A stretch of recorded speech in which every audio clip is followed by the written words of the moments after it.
자, 사도행전에 쭉 이제 주의 역사가 쭉 이어지는 것을 우리가 보게 되는데, 여정을 보면 약속하신 성령이 강력하게 임재하셨고, 그리고 성령이 강림하실 때부터 베드로의 설교로 예수님 핍박했던 또 도망자인 제자들이 돌아온 것처럼 예수님을 따랐던 무리들이, 그 많은 제자들이 이제 주 앞에 구원을 받고 돌아오는 일들이 있었습니다.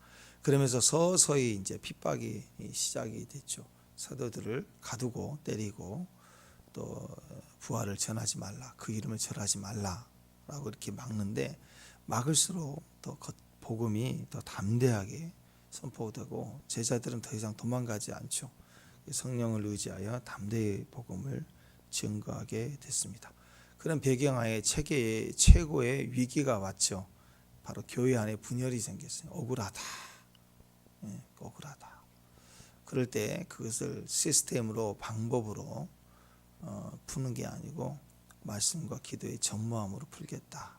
전체를 말씀과 기도로 들어가기 위해서 직분자들을 세웠습니다. 근데 그들을 통해서 교회는 더 강력하게 이제 사도들만큼 이 집사님들의 역사로 성령과 복음이 더 확장이 되는, 특히 이제 스데반 집사님을 통해서 강력한 일들이 막 더 든든하게 서가는 거죠.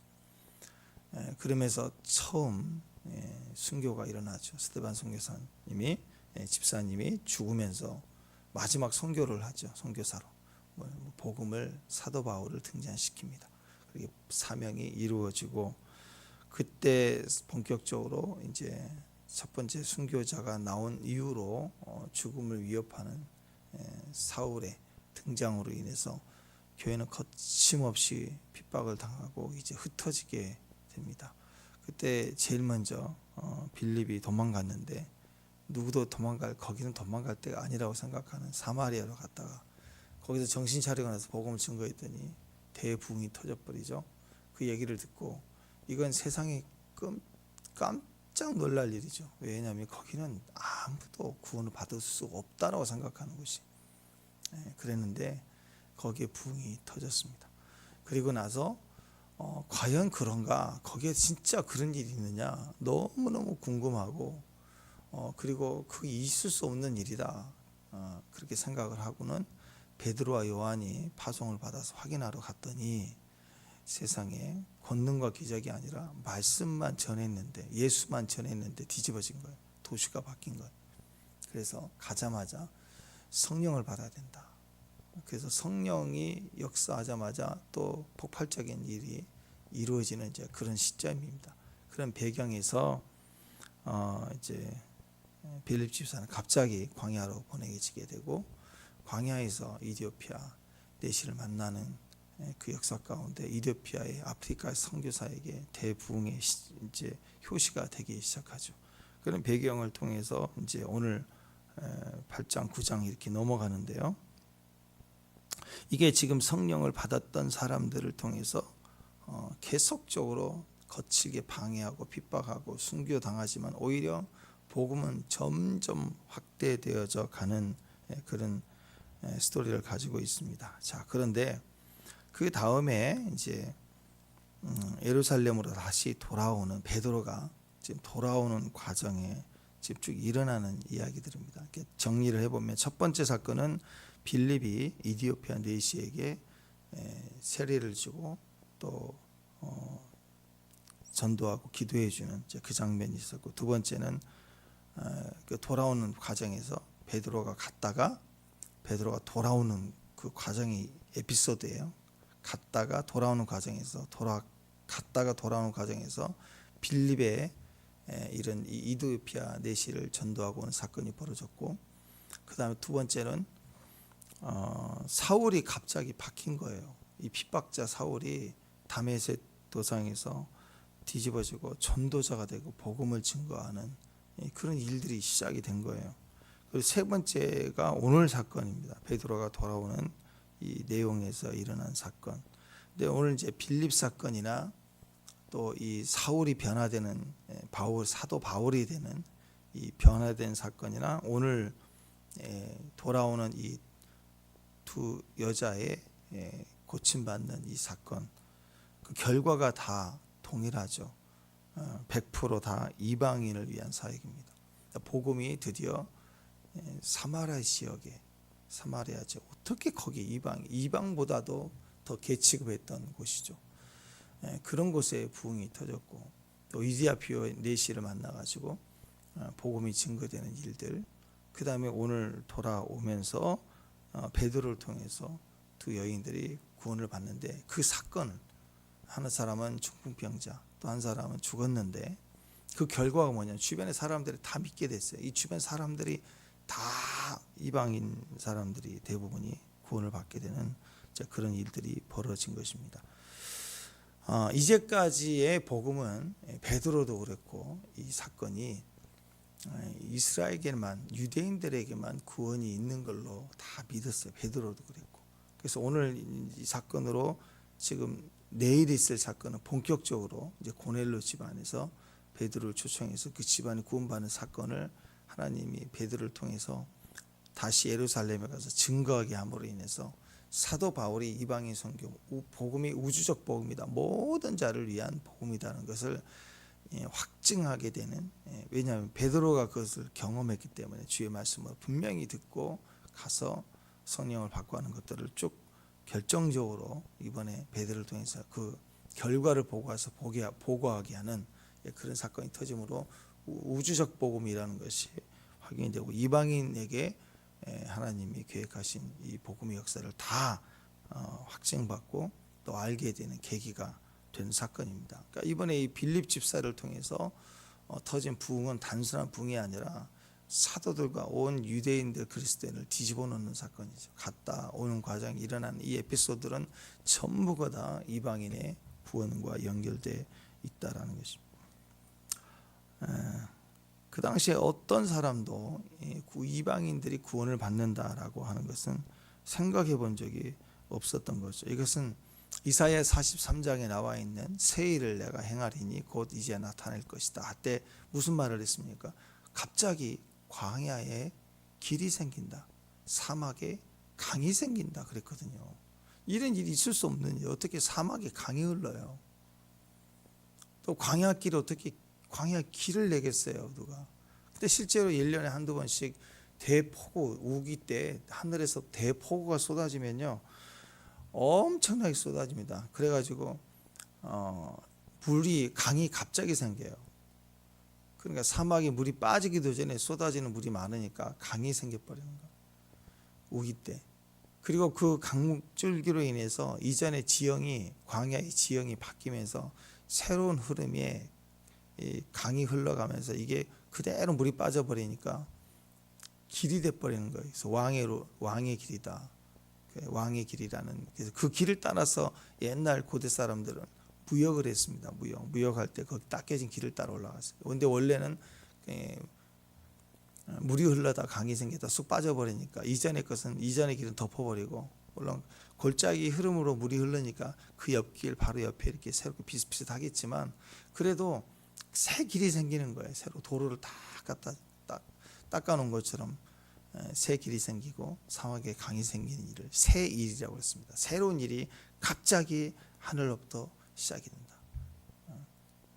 우리도 마찬가지입니다. 어느 날 갑자기 우리가 생각지도 못했던, 이건 아닐 거라고 생각한 영역에 새로운 도전들이 일어나고 길이 열리고 꿈에도 나는 생각하지 않았던 일을 하게 되는 왕의 대로가 우리에게 열릴 줄로 믿습니다. 아멘. 성경에는 시온의 대로, 기도하고 예배하는 자에게는 시온의 대로가 하늘로부터 확 열린다. 예배자에게는 마찬가지입니다. 기도하고 예배할 때 은혜의 큰 길을 경험하며 우리 삶에 하나님도 그 왕의 길을 따라 하나님 우리에게 공급해 주시고 또 역사해 주시는 일이 있다라는 거죠. 축복합니다. 그거예요. 우리 안에 그런 새 일이 일어나서 우리가 한 번도 생각해 본 적이 없었던 영역까지 이미 주님은 계획하시고 살피시고 우리를 통해서 그런 일을 하고 계시다라는 거죠. 빌립이 도망갈 줄 알았는데 그것만 알았죠. 근데 이 복음 증거하기 위해서 이방인을 위해서 가야지 생각을 했겠냐고. 또 사도 바울이 살기 등등해서 한탕 해먹었잖아요. 스데반 이기고 나서, 죽이고 나서 신나가지고 뭔가 한 것처럼 표를 받아가지고 권리 갖고 또 잡아 죽이겠다고 설치고 다닐 때 예수 증거할 거라고 꿈에도 생각을 못했죠. 베드로도 이거 확인하러 가자 할 때 의심 반이었어. 의심 반. 진짜인가 하면서 의심 반. 빌립은 믿지만 그런데 확인해야 돼. 사도권을 가지고 왔다. 그것도 얼마나 긴박했던지. 베드로와 요한 제일 수제자가 제일 헤드가 움직인 거예요. 얼마나 이게 긴장했겠냐고. 확인하기 위해서. 긴가민가하면서. 그랬더니 이런 일들이 벌어지는 거예요. 그러니까 이 복음의 역사가 거침없이 이방인, 그리고 이제 내일로 이어지면 결정타가 나오죠. 고넬료 집안의 고넬리우스, 고넬료 집안의 완전 100% 이방인 집안의 대부흥이 터지는 이 사건을 통해서 베드로가 깨집니다. 완벽하게 깨지는. 그래서 생각지도 못했던 복음의 확산을 보게 되는 거죠. 그걸 통해서 하나님이 역사하심을 확증받게 되는 것입니다. 그래서 여러분, 세상에 일어날 최고의 일들은 이와 같이 나만이 아니에요. 절대 나만이 아니에요. 여러분, 우리가 복을 받는다는 것은 나만 복이 절대 아닙니다. 여러분, 물질의 복을 받아도 나만 복이 되면 안 돼요. 그 물질이 사명의 복까지 받아야 돼요. 그러니까 뭐 부자가 되면 위가 3개, 4개 있는 게 아니잖아요. 우리 하루 3끼 먹는데 건강 생각하면 한 2끼 먹고, 또 요즘 일본에서 한 끼 운동 우리 벌어지고 있는. 근데 부자가 되면 하루에 막 10끼 먹습니까? 부자가 되면 막 더 부자면 뭐 재산 재력이 한 100억 넘어간다 그러면 하루에 한 20끼씩은 먹죠. 그렇게 되나? 그게 부자나요? 아니죠. 예. 그러니까 부자나 가난하나 결국 나를 위한 유익은 일이에요. 말해야 이. 나머지는 다 사명이에요. 사명. 하나님께 물질의 복을 받는다는 것은 사명을 크게 받는 게, 물질의 복을 크게 받는 거. 건강도 그래요. 다 은퇴할 나이, 은퇴하고 한 60대 70대 넘어가는데 건강이 청년보다 펄펄해. 그건 뭐 하겠어요. 그거 가지고 결국 설치들 다 망한다고. 그 건강 가지고 엉뚱한 데 가면 설치다가 망한다고요. 그거 죄 짓고 노출하고 그러죠. 그렇게 된다고. 그런데 거기에 내 인생이 한참 때라고 생각하는 모세 40 할 때 인생에서 제일 힘 있을 때가 40에서 80대잖아요. 근데 그때 광야에서 다 보내고 끝난 거예요. 내 인생 끝이야. 80대 내 인생 끝이라고 생각할 때, 그때 남자들 중에 제일 스스로가 가장 자괴감도 비참할 때가 처가살이거든요. 근데 나이 80까지 처가살이 해보세요. 그거 양만 치고 있어. 그것도 대접도 못 받고 80에 양 치고 있어요. 기가 막힌 거죠. 인생 상위 1%까지 올라갔던 사람이 하위 1%까지 내려가는. 그때 불 받잖아요. 새로운 시작이에요. 광야에 길이 생기고 사막에 강이 터지는 사건이 생각지도 못했던 일이 터진다고. 생각지도 못했던 일. 인생에는 그런 일들이 있다라는 것입니다. 그래서 하나님이 생각지도 못했던 일을 우리에게 행하세요. 이게 사도행전이에요. 저와 여러분에게 생각지도 못했던 일이 터진다고요. 심지어 도망갔을 때 터져요. 베드로 도망갔잖아. 3번 부인했잖아. 그래서 후라이도 뒤집어진다고. 지글지글 끓을 때만 있는 게 아니라 뒤집어질 때가 있다. 그때부터 본격적으로 계란말이가 시작되는 거예요. 요리가 된다고요. 빌립도 도망간 자리에 있었잖아요. 또 인간적으로 광야로 내려가라 했을 때 내려갔던 광야, 아무도 거기를 왜 나를 추방하는 건가, 좌천당하는 건가 생각할 수 있는 광야길 갔다가 아프리카에 불이 전해지죠. 이런 일들이 있어요. 인생에 어려울 때, 힘들 때, 마지막이다 싶을 때 새로운 시작을 주시는 분이 하나님입니다. 요한계시록 7장에 보면 9절부터 쭉 보면, 이후에 내가 보니 각 나라와 족속과 백성과 방언에서 아무도 능히 있을 수 없는 큰 무리가 나와 흰옷을 입고 손에 종려가지를 들고 보좌 앞과 어린 양 앞에 서서 큰 소리로 외쳐 구원하심이 보좌에 앉으신 하고 찬양을 하죠. 어마어마한 찬양을 하게 됩니다. 그 특징이 뭐냐? 여기 이렇게 나오잖아요. 나라와 각 나라의 각 나라, 유대인만이 아니라 각 나라와 족속과 백성과 방언에서 한 지역이 아니에요. 그때는 선택받은 선민 그 백성만이 아니에요. 각 나라의 각 족속이 다 같이 모든 방언이 나라를 뛰어넘고 족속을 뛰어넘고 언어가 다른 방언 구석구석 언어들을 다 뛰어넘어서 셀 수 없는 허다한 무리들이 다 예배로 나왔다고. 가장 강력한 축복, 가장 강력한 역사는 예배인데 어떤 예배냐? 다양한 모든 민족의 소리를 다 같이 불러주는 거예요. 구원하심이 보좌에 앉으신 우리 하나님과 어린 양에게 있도다. 이 경배합니다. 이게 다 경배라고. 경배. 이 예배 속에 엄청난 영광을 보게 돼요. 영광은 나 혼자 기가 막히게 지성소 들어가서 주의 영광을 보고, 그건 이미 이 땅에 모세를 통해서 성취될 때 그 모습이 어땠어요? 당당한 게 아니에요. 진짜 하나님은 한 사람 선택해서 그냥 1등 하나 뽑아가지고 이렇게 감춰갖고 그늘 뒤만 살짝 보여주는 게 하나님의 영광이 다가 아니라고요. 하나님의 영광은 휘장을 찢으시고 예수님이 이 땅에 오신 영광을 우리에게 재현하시는 모습은 하나님 자신을 찢어내서 휘장을 찢은 다음에 이제 누구도 들어오고 주님도 어떤 곳으로도 나가시겠다.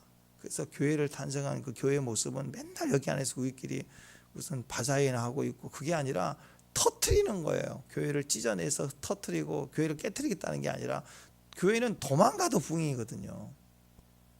그래서 자꾸 확산되는 거예요. 자꾸 확산. 그래서 교회가 분란이 일어날 때 오히려 직분자를 세워야 되고, 가정이 막 어려울 때 거기에 막 찬양하고 예배해서 그게 가정의 위기가 아니라고. 그럴 때 더 복음 확산되고 더 제자가 세워지고.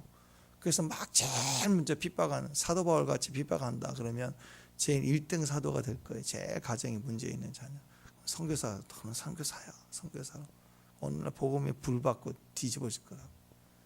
그거예요. 복음 안에서는 지금 막 그 에너지를 지가 주체를 못하니까 거기다 성령 불 받아가고 뛰는 거예요. 지금 밑에서 치고 올라오니까 겉으로는 막 이가 삐딱거리는 것 같지만 사실은 불 받고 있는 거라. 불 받고.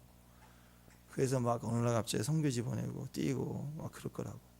그래서 결과적으로 그런 사람들이 선두주자가 되고 쳐들어가. 우리가 하나가 다 돼가지고 각 족속 셀 수 없는 큰 무리가 돼서 거룩한 옷을 입고 주 앞에 영광하고 찬양하는 어마어마한 예배를 우리가 보게 될 것입니다. 이게 하나님의 영광이나. 그래서 신부의 다루시는 모습 속에는 감춰져 있고 맨날 우고 심장 가슴에 모락향량 터지고 맨날 찾아다니고 찾아도 주님 막 숨어 계시고 막 그 찾고 막 그러잖아요. 맨날 주변에 나를 CCTV를 달려서 흘려보고 째려보고 노려보고. 결국 그게 과정이에요. 과정. 그러다 그 과정에 계시가 열리고 주님을 진짜 만나고 친밀해지고 깊어진 다음에는 복음을 증거하잖아요. 신부가 나가서 휘젓기 시작하잖아요. 기치를 버린 군대처럼 나가기 시작해요. 장군 동산을 열어서 주님이 마시게 하시고 주님을 공개하고 옥합 깨뜨려진 다음에는 준비되어 있잖아요. 현숙한 여인으로 터져 나오잖아요. 세상 앞에 어린 양의 혼인잔치의 주인공으로 서게 되는 것입니다. 그러니까 성령 강림 사건 이후에 사도행전에 계속된 증거는 한 장소에 있는 게 아니라 이제 막 흩어지는, 폭발해 버리는 거예요.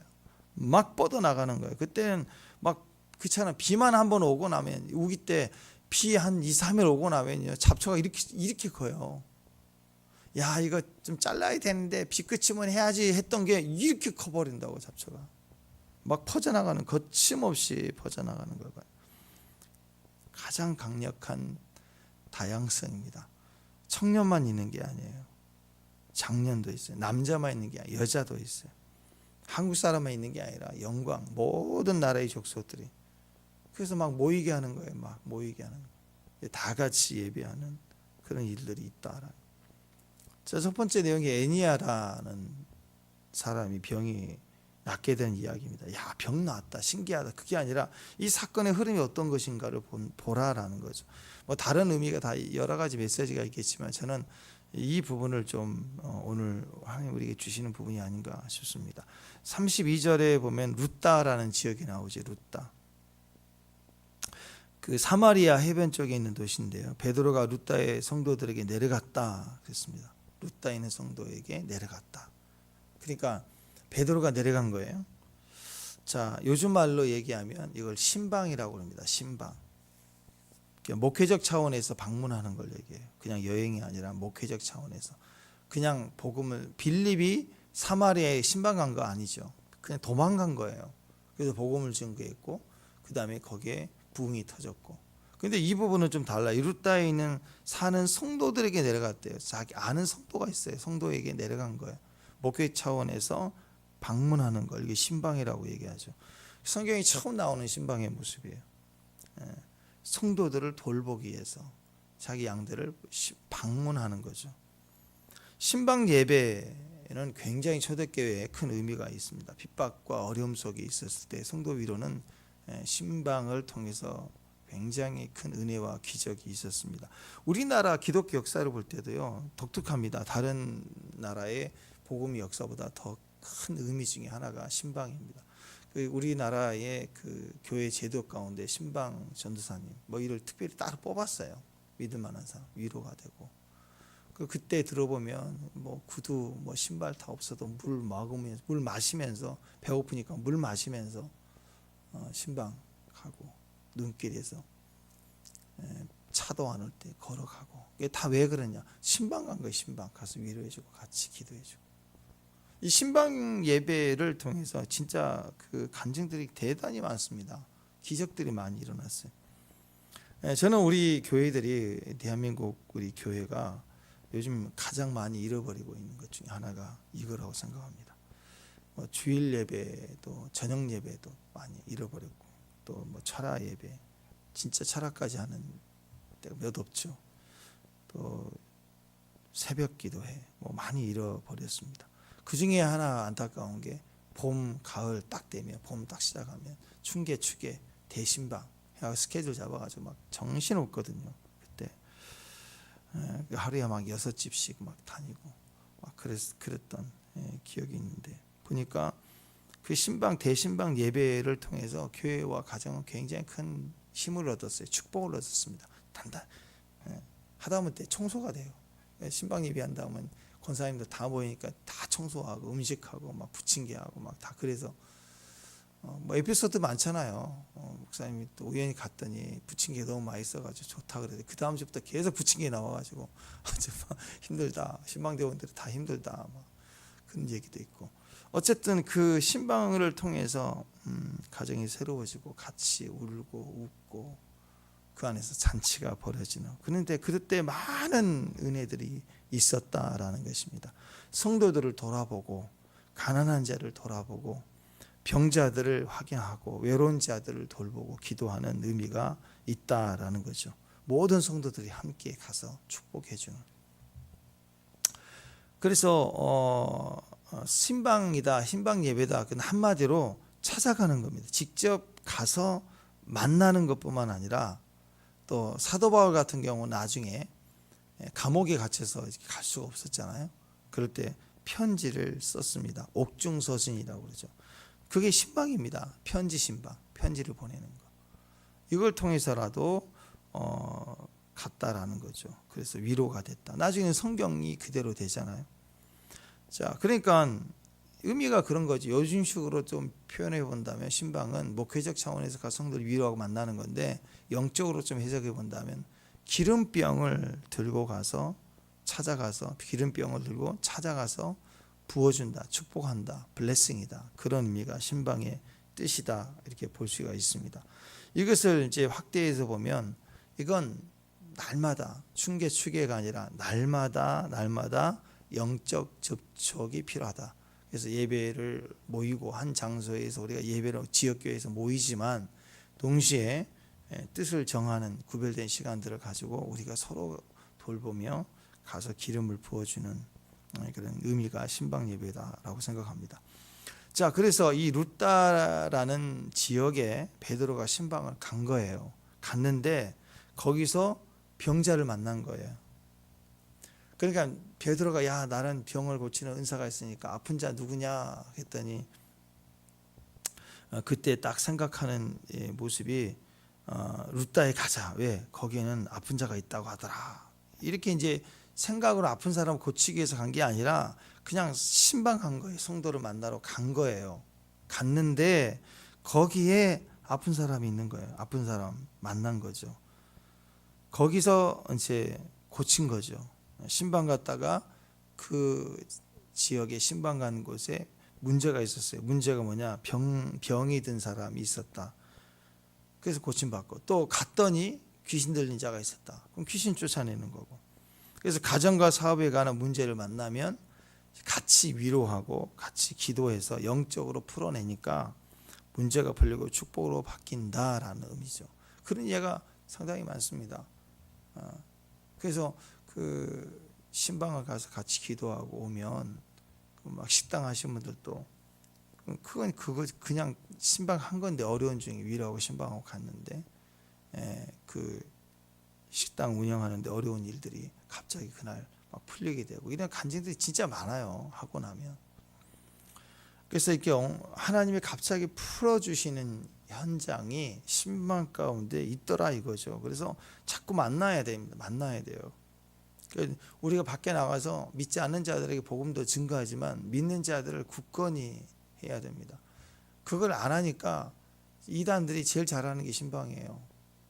그걸 통해서 이상한 만남들을 막 끌어낸다고. 그러니까 우리가 그걸 많이 잃어버렸다. 왜 그래요? 개인주의가 되고 집안을 공개하기 싫고, 그러니까 점점 그게 귀찮은 거예요. 목회자가 신방을 안 가는 게 아니라 불편해지기 시작하니까 요즘엔 음식을 거의 안 하죠. 오면은 신방하는 분들 들어보면 예배 드리고 나가서 식사하고 이게 대부분이에요. 그러니까 우리가 그런 영역들을 많이 놓치게 되는 거죠.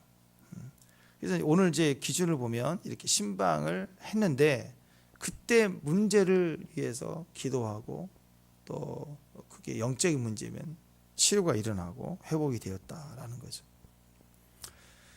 자, 수많은 목회 현장에서 목사님들이 흔히 얘기하고 들었던 간증들은 그런 겁니다. 그 신방 예배 때 큰 축복을 경험했다. 저는 개인적으로 이걸 굉장히 잘 든든히 믿습니다. 신방하면 사건이 벌어진다. 신방하면 기적이 일어난다.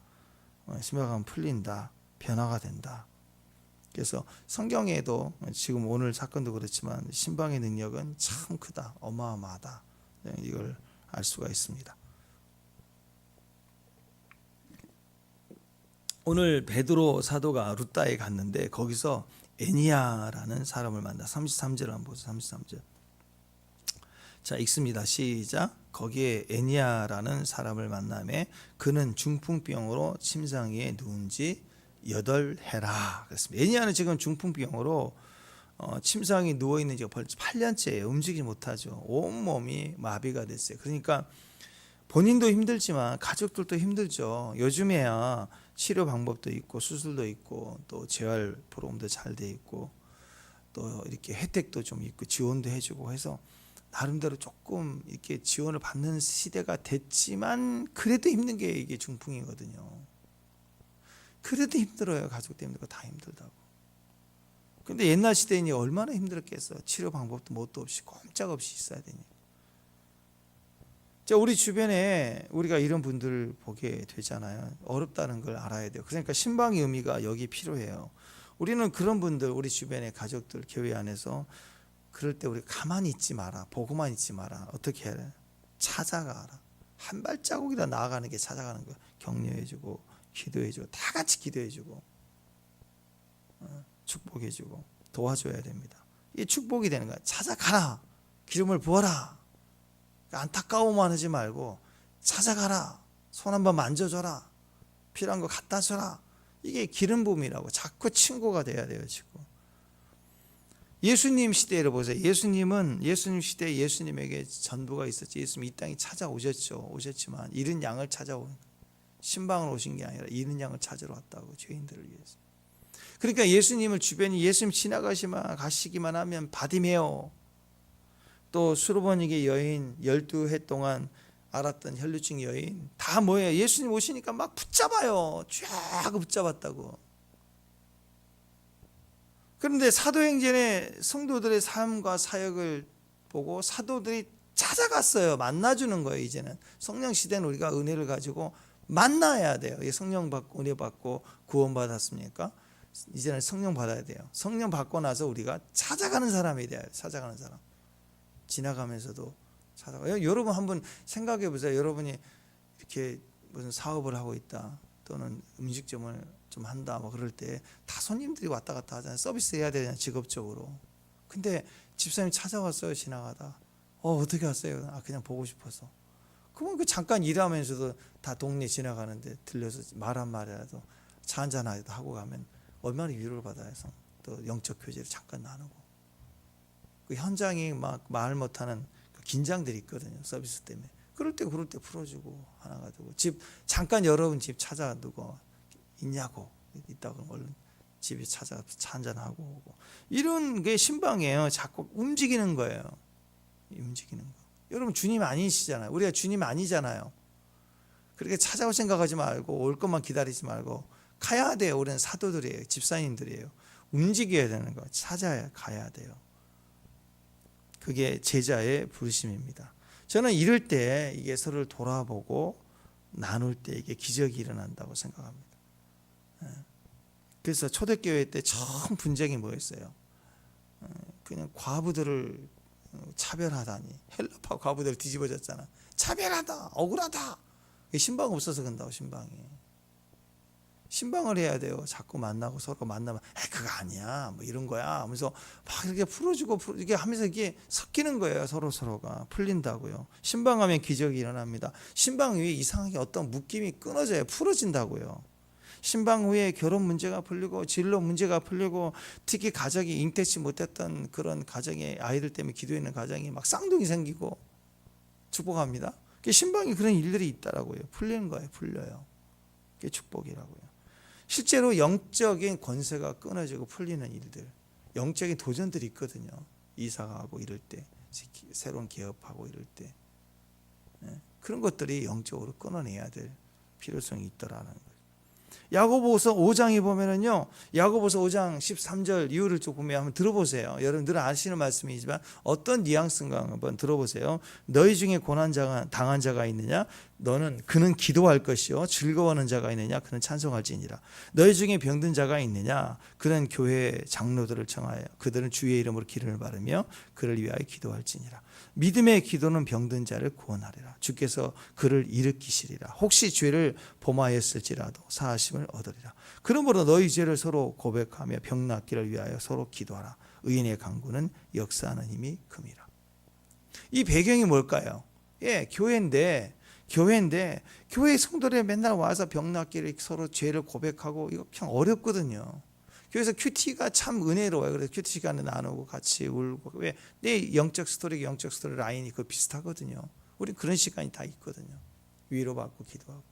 근데 이 현장을, 여기서 얘기하는 이 현장은 우리식으로 지금 다듬어지고 교회 문화 가운데 큐티하고 기도할 때 도움이 되긴 하지만, 이걸 제일 잘할 수 있는 이 배경은 신방이에요. 신방. 교회 안의 현기를 살피고 찾아가서 함께 위로해주고, 고난당하면 함께 기도해주고, 즐거워하면 함께 찬송하고, 아픈 자가 있으면 여기서 장로들은 이제 목사님을 뜻하거든요. 가서 기름을 바르고 위하여 기도하고, 믿음의 기름 병든 자를 일으킨다. 죄를 지었을지라도 사하라. 그럴 때 서로 나도 그랬어. 그리고 죄를 위해서 고백하고 그걸 끊어내고 하는 이 모습, 야고보서에서 얘기하는 이 모습이 신방이에요. 신방의 능력입니다. 신방의 능력. 그러면 이 네트워킹이 강력해져요. 성도 안에서의 교제가. 그럴 때 이단 얘기죠. 항상 얘기합니다. 보이스피싱이니 이단이, 이거 전부 쉬 너만 알아, 알리지 마, 다 그러잖아요. 보이스피싱은 절대 전화 끊지 말라, 나만 전화 받아라. 문제가 생기는 거예요. 거기다가 중요하고 좋은 일일수록 공개를 해야죠. 최초의 보이스피싱, 하와가 뱀에게 통화할 때 아담이 없었어요. 혼자. 둘이 같이 얘기했으면 해결받았을 텐데. 절대 혼자 있을 때 일 저지르면 안 돼요. 맞는 거, 분명하고 확실한 거, 그거 다 거기 문제가 생깁니다. 같이 가야 돼요. 같이 위로해주고 병 낫기를 기도하고 아프고 위로받고, 이게 전부가 다 같이, 이게 신방의 의미가 있습니다. 교회 공적 예배에 모임의 의미가 있다면, 또 신방은 우리가 가서 그 이웃과 더불어 그 가정의 축복이 이웃까지 증거가 돼서 회복되는 일이 벌어지는 거죠. 교회가 서로 하나가 돼서 그리고 판단 정죄하지 않고 계산 없이 축복해주는 형제 사랑을 이뤄낼 때 빌라델피아 그랬죠. 위로부터 부어지는 어노인팅이 흘러내려가는 거예요. 성도들을 서로 위로하고 같이 예배하고 같이 기도할 때 그리스도의 역사가 나타나. 신방의 능력 이게 나타난다는 거예요. 신방할 때 누가 낫게 한다고요? 34절 누가 낫게 해요? 34절 시작. 베드로가 이르되 에니야야 예수 그리스도 너를 낫게 하시니 일어나 내 자리를 정돈하라 한데 일어나. 누가 낫게 해요? 베드로가 아니죠. 누가 낫게 해요? 예수님이 낫게 해요. 그리스도 예수께서 낫게 하신다. 그러니까 우리가 그리스도 예수 이름으로 명령하고 위로해주고 기도해주고 그리고 가는 거예요. 때로는 예수 이름으로 예수님이 너를 낫게 한다 할 때 지금 이런 경우에는 즉각 일어났지만 그게 1초 뒤에 일어날 수도 있고 10초 뒤에 일어날 수도 있잖아요. 그죠? 그 다음에 하루 뒤에 일어날 수도 있죠. 아멘? 그러니까 걱정하지 말라고. 시간과 방법은 주님이 하시는 거, 우리는 가서 예언해주고 기도해주는 거라고. 케네세기 목사님 집회 때도 그런 간증들이 있잖아. 아이 소아마비로 굳어져 있는 아이 데리고 왔을 때 그날 저녁에 기도해주는데 기도받으러 나왔어요. 회계 목사님 기도를 딱 해주는데 성령 임재가 강력한. 근데 이 엄마가 아이를 안고 나올 때 느끼는 거예요. 너무 강력한 임재를. 근데 목사님이 하나님이 이 아이를 치료하십니다. 그 증거가 바로 지금 임재하시는 하나님 임재입니다. 엄마가 당신은 그걸 느끼죠? 예, 느낍니다. 하나님 오늘 이 아이를 치료하십니다. 그러고 났을 때 이 아이가 딱 다리가 펴질 줄 알았더니 안 펴지는 거예요. 집에 왔어요. 좀 마음이 실망스러워요. 다른 사람 낳는데 왜 안 나올까? 아침에 일어났어요. 여전히 실망스러워. 아이는 침대에서 오그라져요. 그때 의심이 들고 속상하고 그때 딱 떠오른 거. 그래, 목사님이 얘기하기 전에 나는 느꼈어. 그리고 그 느끼는 임재가 하나님 치료된다는 증거라고 말씀해 주셨어. 맞아, 이 아이는 나을 거야. 마음을 고쳐 먹었어. 또 점심 때 되는데 아이 이제 죽을 먹이고 이렇게 하는데 또 실망. 그때 아니야, 임재가 있었어. 이 아이는 하나님 고치신 거야. 이 믿음의 싸움을 계속하는 거야. 그 전날, 3일째 된 날 아침에 일어났을 때 믿음이 다시 서게 되고 이 아이에 대한 믿음을 선포하고 하나님 고치셨으면 계속 선포할 때 아이가 다리가 쫙 서른하더니 펴졌다 그러잖아요. 다 아이가 정상으로. 그러니까 그럴 수 있어요. 시간대. 근데 계속 의심해 버리면 어떤 일이 벌어지게. 그런 일이 일어나지 않을 수도 있겠죠.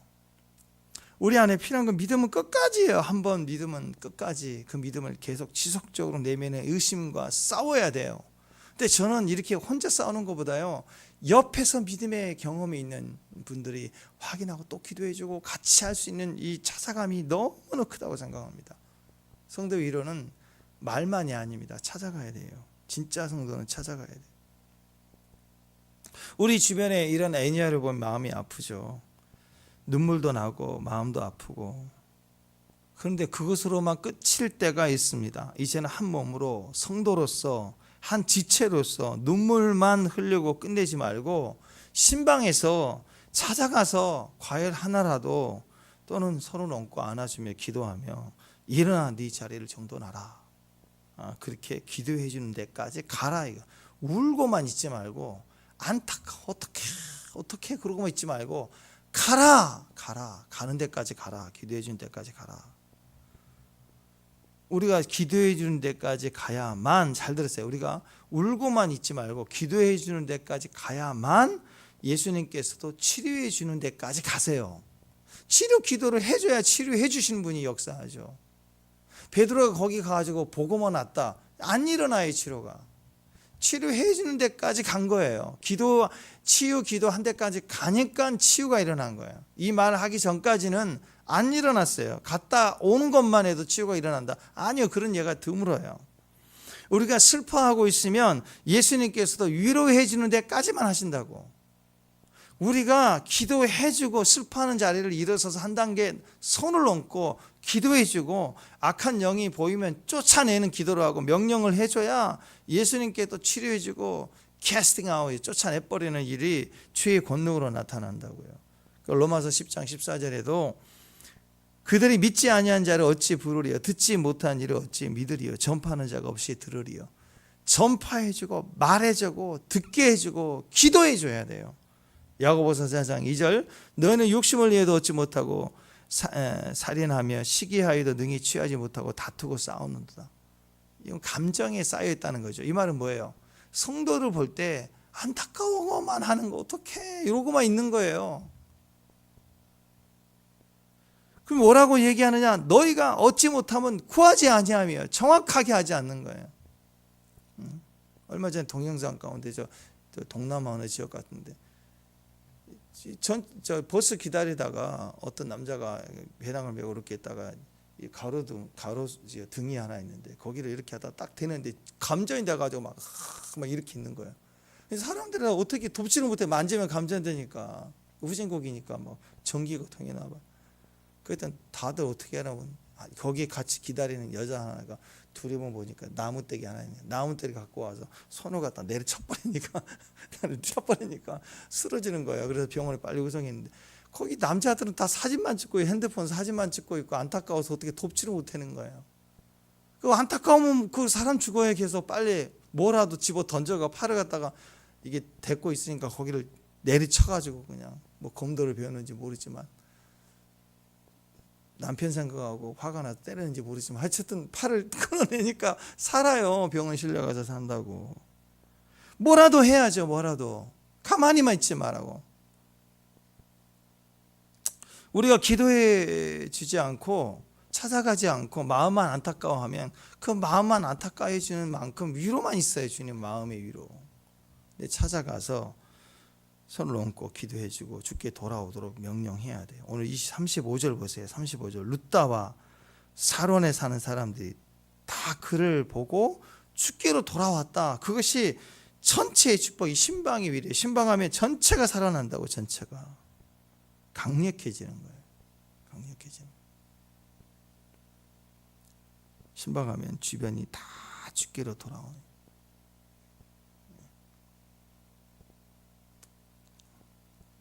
옛날에 가락동에 어떤 집사님이 그렇게 신방을 해달라고 그래서 미루고 있다가 그 어머니랑 다 모셔서 같이 기도를 받고 싶다고 그 초대를 했어요. 아주 오래전에 한 20년 전인가. 근데 차에 이제 몇 분하고 같이 이렇게 갔더니 그냥 옛날이니까 상을 쫙 꺼내서 음식을 다 준비해 놓고 하나하나를 그 집사님 네 분이 진짜 지극정성으로 다 준비를 하죠. 보니까 어머니, 아버님 또 형제들 막 다 얘기를 해서 오게 한 거예요. 다 처음 본 사람들이죠. 그 집사님 네 분만 하나.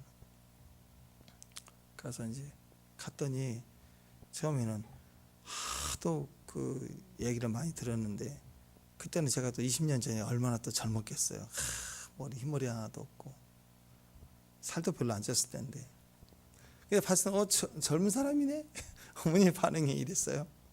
그래서 와서 이제 밥 먹고 얘기하고 그리고 말씀 전하고 위로해주고 그리고 한 사람 한 사람 기도하는데 저는 거기에 얼마나 많은 중보가 쌓이는지 깜짝 놀랐어요. 전부 하나님 임재로 가득 차. 처음 본 사람들이 처음 전도한 가족들을 처음 전도한 거예요. 근데 거기에 그 시동생인가 하는 분이 다리가 이렇게 쩔뚝거리고 걷지 못했는데 그분부터 다리를 잡았는데 쫙 돌아오면서 골반이 돌아오면서 일어서 버리는 거예요. 그래서 저기서 한 사람 한 사람을 하나님 다 위로해주고 치료해주는데 저는 그때 깜짝 놀랐어요. 전체가 뒤집어지는 거예요. 전체가. 그냥 다 성령 임재로 들어가더라고요. 같이 갔던 전사님이 전사님 나 그때 막 안수 받기 전인데 신방은 이런 거네요. 차 타고 인천 오는데 신방은 이런 거네요. 막 기뻐요. 저도 신방 드리고 나면 여러분들 예배 드리고 나면 그 감격이 기뻐요. 막 섬겨주고 은혜가 너무 우리 교회에서도 잘 섬기지만 여러분들이 신방할 때 보면 하나하나 아침부터 준비하고 또 그때 같이 기도할 때 은혜가 충만하면 너무 감사해요. 올 때 풋한 것을 안고 와요. 그 신방의 위로 가운데 풀린다고요. 뭐가 이상하게 공급되고요. 풀리고 회복되는 걸 많이 봐요. 우리가 이런 걸 잃어버리지 않았으면 좋겠어요. 가족들이 자꾸 모이고 그때 폭발적으로 일어나고 전도의 기회가 삼고 요즘 이웃들하고 별로 안 친하고 막 그러지만 이게 이웃이 친하고 알면 한 8년 동안 이렇게 아파 있다 그러면 얼마나 주변이 다 걱정하겠어요. 근데 벌떡 일어섰다. 전체가 구원이에요. 왜 8년 동안 아팠는가? 다 전도하려고. 아픈 거예요 혼자. 하나님 뒤집어 놓으니까 전체가 다 고구마처럼 그냥 우르르두두두두 걸려오는 회복되는 일들이 있지 않습니까? 우리가 여러분들이 가는 곳마다 또 우리 자녀들 집에 여러분이 신방하는 것조차도 바리바리 싸들고 가지만 블레싱이 되는 거예요. 축복이 되고 풀어주고 안아주고 이번 선교도 그런 축복 신방의 힘이 흘러 넘쳐나고 역사하는 또 그런 오늘 저와 여러분 하루가 될 수 있기를 주님의 이름으로 축원합니다. 기도하겠습니다. 신방의 힘을 오늘 성령의 권능으로 입혀 주옵소서. 그 열매를 보는 우리 각 가정들, 우리 모든 지체들 될 수 있도록 주께서 역사하옵소서. 예수님 이름으로 기도합니다.